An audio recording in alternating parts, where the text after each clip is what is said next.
Hello friends, सी programming सीखने की इस सीरीज में आज हम देख रहे हैं डेसिमल नंबर को बाइनरी नंबर में कैसे कन्वर्ट करें। तो सबसे पहले मुझे एक डेसिमल नंबर की जरूरत पड़ेगी, तो वो मैं डिक्लेयर कर देता हूँ। लेट्स से इंटीजर डी, उसके बाद CLR SCR लिख देता हूँ ताकि हमें कोई प्रीवियस आउटपुट दिखाई ना दे, और लास्ट में मैं गेट CH लिख देता हूँ।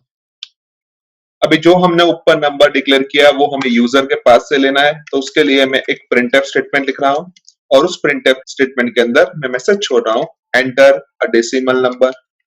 उसके बाद उसके अप्रोप्रिएट एक स्कैनफ स्टेटमेंट लिख रहा हूँ, और उस स्कैनफ स्टेटमेंट के अंदर मैं मैसेज छोड़ रहा हूँ %d एड्रेस ऑफ d। अभी सपोज हमारा डेसिमल नंबर 14 है। अभी 14 का बाइनरी जो भी होता है वो बाइनरी हम यहाँ पे लिख देते हैं, लेट्स से 1110।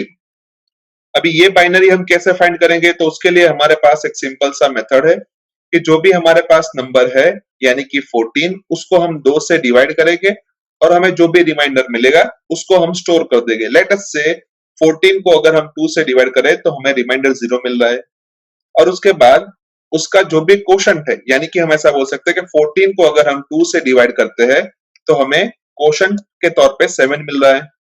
उस 7 के ऊपर हम सेम ऑपरेशन परफॉर्म करेंगे, यानी कि सेकेंड इटरेशन के अंदर हम 7 मॉड्यूल 2 परफॉर्म करेंगे तो हमें रिमाइंडर के तौर पे 1 मिलेगा, और 7 डिवाइडेड बाय 2 करेंगे तो हमें आंसर के तौर पे 3 मिलेगा।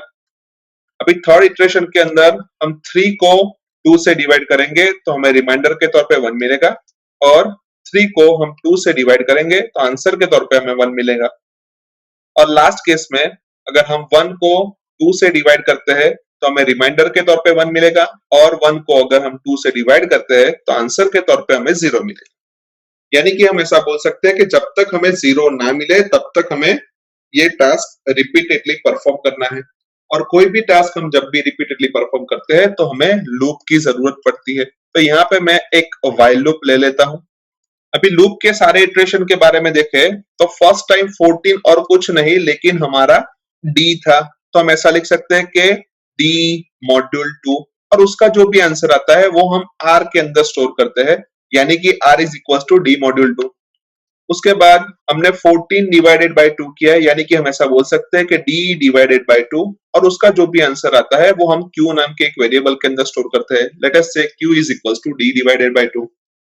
नेक्स्ट इटरेशन के अंदर अगर हम सेम फॉर्मूला अप्लाई करें, यानी कि r is equal to d module 2, तो भी हमें आंसर के तौर पे 0 ही मिलेगा, क्योंकि अभी भी हमारी d की वैल्यू तो 14 ही है। यानी कि अगर हम ये फॉर्मूला अप्लाई करते हैं तो हमारे पास d की जो भी वैल्यू है वो हर एक इटरेशन के अंदर चेंज होनी चाहिए, और सेकेंड इटरेशन के अंदर d की वैल्यू 7 होनी चाहिए। अभी हम फर्स्ट इटरेशन के बारे में देखें तो जो भी d डिवाइडेड बाय 2 का आंसर था वो हमें 7 मिल रहा है। यानी कि हम ऐसा बोल सकते हैं कि अगर हम q की जगह पे यहाँ पे ऐसा लिख दे कि d is equal to d divided by 2, तो नेक्स्ट इटरेशन यानी कि सेकेंड इटरेशन के अंदर हमें d की वैल्यू 7 मिल जाएंगी, और सेकेंड इटरेशन के अंदर हम जब भी ये ऑपरेशन परफॉर्म करेंगे तो r की वैल्यू हमें 1 मिल जाएगी, और d is equal to d divided by 2 का आंसर हमें 3 मिलेगा। उसके बाद नेक्स्ट इटरेशन के अंदर r is equal to d module 2 apply करेंगे तो हमें 1 मिलेगा, और d is equal to d divided by 2 करेंगे तो भी हमें 1 मिलेगा। और लास्ट इटरेशन के अंदर हम ऐसा लिख सकते हैं कि r is equal to d module 2, यानी कि हमें 1 मिलेगा, और d is equal to d divided by 2, यानी कि हमें 0 मिलेगा। यानी कि हम ऐसा बोल सकते हैं कि लूप को हमें जब तक d की वैल्यू 0 ना हो जाए तब तक एग्जीक्यूट करना है। तो यहाँ पे हम सिंपल सा एक कंडीशन लिख देते हैं कि d does not equals to 0, और उसके अंदर हमने दो ऑपरेशन जो परफॉर्म किए वो यहाँ पे हम लिख देते हैं। Let us say r is equals to d module 2, और d is equals to d divided by 2।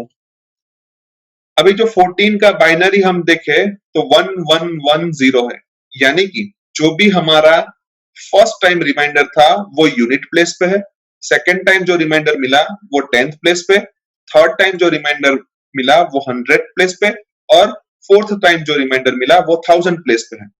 अभी जब फर्स्ट टाइम हमें जो रिमाइंडर मिलता है उसको हमने यूनिट प्लेस पे रखा है, यानी कि उसकी वैल्यू 0 into 1 यानी हमें 0 मिलेगा। नेक्स्ट टाइम जब हम जाएंगे तो वो रिमाइंडर को 10th पोजीशन पे रखा हुआ है, यानी कि उसकी वैल्यू 10 मिलेगी। थर्ड टाइम हम जब जाएंगे तब उस रिमाइंडर को हमने 100 प्लेस पे रखा है, यानी कि हमें उसको 100 से मल्टीप्लाई करने पड़ेगा तो हमें 100 मिलेगा। और जब लास्ट टाइम हमें जो रिमाइंडर मिलेगी वो हमारे 1000 प्लेस पे रखी हुई है, यानी कि अगर हम उसको 1000 से मल्टीप्लाई करेंगे तो हमें 1000 मिलेगा। यानी अभी ये चारों बार जो हमने मल्टीप्लीकेशन किया उसके बाद अगर उसका हम सम करते हैं तो सबसे पहली बार हमारे सम की वैल्यू 0 हो जाएगी। नेक्स्ट टाइम जो भी वैल्यू है वो 0 के अंदर हम 10 ऐड करेंगे तो हमें 10 मिलेगा। उसके बाद 10 के अंदर 100 ऐड करेंगे तो हमें 110 मिल जाएगा। और जब लास्ट टाइम हम 110 के अंदर 1000 ऐड करेंगे तो हमें 1110 मिल जाएगा, जो कि हमारा आंसर है। अभी हम सभी इटरेशन को ध्यान से देखें तो सभी इटरेशन के अंदर हमने सम की जो पुरानी वैल्यू थी उसके अंदर नई वैल्यू को ऐड किया, लेकिन फर्स्ट केस में हमने ऐसा नहीं किया। तो फर्स्ट केस में हम ऐसा लिख सकते हैं कि 0 + 0 = 0, यानी हमने ऐसा एज्यूम कर लिया कि जो भी हमारा सम है उसकी इनिशियल वैल्यू 0 है, और यहाँ पे जो हमने सम की वैल्यू है उसको हमने b से इंडिकेट किया है, यानी हमें ऊपर एक b नाम का वेरिएबल भी लिखना पड़ेगा। तो यहाँ पे मैं b नाम का एक वेरिएबल डिक्लेयर कर देता हूँ और उसकी इनिशियल वैल्यू 0 ले लेता हूँ। उसके अलावा हमने लूप के अंदर r नाम के एक वेरिएबल का यूज किया है, तो वो भी मैं यहाँ पे लिख देता हूँ, लेट अस से r। अभी लूप के अंदर हमने अभी जो टास्क परफॉर्म किया वो भी मैं लिख देता हूँ, लेट अस से b = b प्लस जो भी हमारी वैल्यू है वो, यानी कि हम ऐसा बोल सकते हैं कि r इंटू समथिंग। अभी ये समथिंग क्या है तो हम देखें तो सबसे पहले जो भी रिमाइंडर आया उसको हमने 1 से मल्टीप्लाई किया। सेकेंड टाइम जब हमें रिमाइंडर मिला तो उसको हमने 10 से मल्टीप्लाई किया। थर्ड टाइम हमने उसको 100 से मल्टीप्लाई किया। फोर्थ टाइम हमने उसको 1000 से मल्टीप्लाई किया।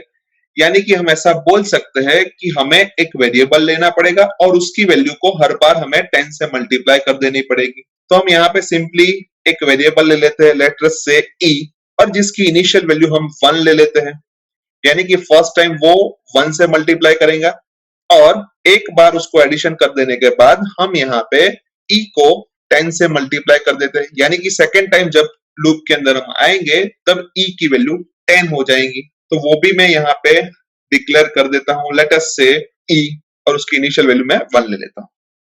और अब लूप के बाहर अगर हम b की वैल्यू को प्रिंट करवा देते हैं तो हमें हमारे नंबर का बाइनरी नंबर मिल जाएगा। तो सिंपली मैं यहाँ पे लिखता हूँ कि बाइनरी नंबर =% d और b।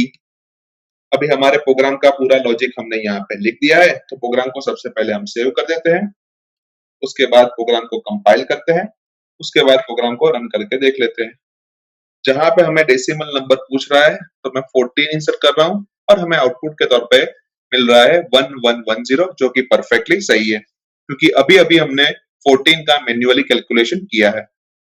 एक और बार प्रोग्राम को रन करते हैं जहां पे मैं डेसिमल नंबर के तौर पे 32 इंसर्ट कर रहा हूँ और हमें आउटपुट के तौर पे मिल रहा है -31072, जो कि गलत है क्योंकि हमारे कोड के मुताबिक हम जब भी डेसिमल नंबर को बाइनरी नंबर के अंदर कन्वर्ट करते तो हमने मल्टीप्लिकेशन ऑपरेशन परफॉर्म किया है, और इंटीजर की रेंज के बाहर अगर वो वैल्यू हो जाती है तो हमें वो आउटपुट गलत देता है। यानी कि हमें इंटीजर के जगह पे यहाँ पे लॉन्ग इंटीजर लेना पड़ेगा। तो मैं सिंपली वो चेंज कर देता हूं कि जहां पे हमने इंटीजर लिया हुआ है उसकी जगह पे अगर हम यहाँ पे लॉन्ग इंटीजर ले ले तो हमारा टास्क इजीली परफॉर्म हो जाएगा। तो यहाँ पे मैं %d की जगह पे %ld लिख देता हूँ और नीचे भी %d की जगह पे मैं %ld लिख देता हूँ। यानी कि अब हमारे प्रोग्राम का लॉजिक बन चुका है। तो उसको सबसे पहले हम सेव कर देते हैं, फिर से एक बार कंपाइल करते हैं और फिर से एक बार रन करके देख लेते हैं, जहां पे मैं डेसिमल नंबर के तौर पे 32 इंसर्ट कर रहा हूं और हमें आउटपुट के तौर पे परफेक्टली आंसर मिल रहा है। एक और बार प्रोग्राम को रन करते हैं जहां पे मैं डेसिमल नंबर के तौर पे 99 इंसर्ट कर रहा हूं और मुझे आउटपुट के तौर पे मिल रहा है 11000011, जो कि परफेक्टली सही है। लेकिन डेसिमल नंबर 99 के लिए हमने हमारे कोड को मैन्युअली एग्जीक्यूट नहीं करवाया, तो आप खुद उसको मैन्युअली एग्जीक्यूट करके पता लगा सकते हो कि जो हमें यहाँ पे बाइनरी नंबर मिल रहा है वो सही है या नहीं।